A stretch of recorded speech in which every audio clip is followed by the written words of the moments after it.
আমরা চাই আসামিদের গ্রেপ্তার করা হোক।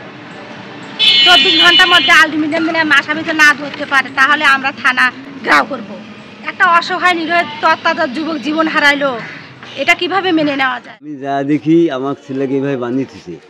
ওই সাকর মেম্বার বললো কীরকম বেয়াদব ছেলে, আত্মীয় না হলে বোধহয় এতক্ষণ ধুলেও গুছাই দিলাম হয় না। মেয়ে যে ডাকি নিয়ে গেছে সেটা বললো না, সাদা কাগজ নিয়ে এসে দিল যে সই করে দাও দিয়ে ছেলে নিয়ে। আমার দেবর আমার একদম ভাইয়ের মতো ছিল, সে আমাকে কখনোই ভাবি মনে করতো না, নিজের বোনের মতো ভালোবাসতো। কঠোর থেকে কঠোরতম বিচার চাই। আমি চাই মেয়েটা আর মেয়েটার ফুবা হচ্ছে ফারুক, এই ফারুক এত অহংকার করছে, টাকার অহংকার, এই টাকার অহংকার যেন তার না থাকে, তার আত্মাকে শান্তি দিতে পারি। সে বলে গেছে যেন তারা যদি শাস্তি না পায় তাহলে তার আত্মা কোনো দিন শান্তি পাবে না। তাই আমার ভাইদের হত্যার বিচার চাই, আমার ভাইনের অবশ্যই প্রাপ্য, কারণ ইনি যে সন্তান হারাইলো ইনি কি সন্তান ঘুরে পাবে? এনাদের প্রাপ্য বিচার করা লাগবে, আর ভালো বিচার করবেন। যেন ডাকে নিয়ে যায় কি জন্য কাম করলো, এই তার গার্জিয়ান আছে না, সেই গার্জিয়ানক তোরা দিলেন না কে? যে গার্জিয়ানেরা আসো, আসিয়ে তোমার ছেলে এটা এটা করে নেছে, আসে তার বন্ধ বিচার করো, সেটা তো করেন নাই। সেই জন্যে ওর ভালো বিচার করা ছিল। ও অনেক ভালো একটা ছেলে ছিল, আমাদের সাথে সবসময় মিশছে, আমরা আর কখনো বেয়াদবি দেখিনি। আর এই যে হত্যাকাণ্ডটা ঘটাইছে যে ফারুক আরও কে ছিল 5 জন যে মেম্বার সহকারে, এই 5 জনের কঠিন বিচার আমরা চাই।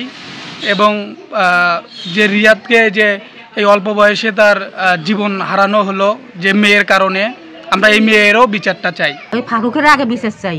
ওরা পালাই গেছিল, মেয়েটাই নাকি ফোন দিয়ে বাড়িতে ডেকে নিয়ে গেছিলো, বলছে আমার বিয়ে ঠিক হয়েছে, আমাকে তুমি পালাই নিয়ে যাও। পরে এই হচ্ছে মানে কোনো প্রস্তুতিই ছিল না, দুজনে চলে গেছিলো। পরে মেয়ের ফ্যামিলি আমাদের ফ্যামিলিতে চাপ প্রয়োগ করছে যে যেভাবেই হোক আমাদের মেয়েটাকে নিয়ে দেওয়াই লাগবে, না তো ওরা মামলা দেখাবে, অনেক রকম হুমকি দিছে। পরে আমরা যেভাবেই হোক অনেক দুজনা খুঁজে বের করে মেয়েটা ওদের হাতে তুলে দিই। থেকে আমাদের মানে ওর সাথে মেয়ের কোনো যোগাযোগই ছিল না। পরে ওরা মেয়ে পালাই রাখছিল, কোনো যোগাযোগই ছিল না।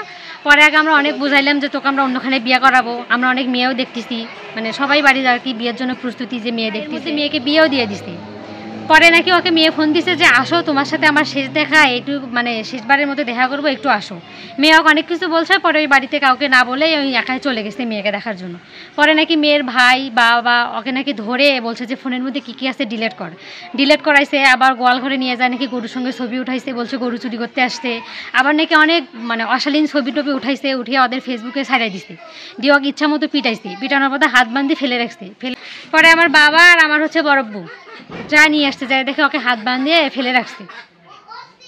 পরে নাকি ওরা হচ্ছে মানে ছেড়ে দেয় না, বলে যে হচ্ছে তোমার ছেলে জোর করে আসছে, জোর করে ওরা সাদা কাগজে হচ্ছে আমার বাবা আর আমার বড়বুর সিগনেচার নিছে, নেওয়ার পর হচ্ছে ওরা ছেড়ে যে অপমানটা করছে। ওই চিঠিতে লিখছে যে হচ্ছে আমি এই মুখ নিয়ে কিভাবে বেঁচে থাকবো, যে পরিমাণ টর্চার, যে পরিমাণ অপবাদ, যে পরিমাণ অপমান করছে, এই অপমানটা নিয়েই বেঁচে থাকতে চাইনি, মানে নিরুপায় হয়।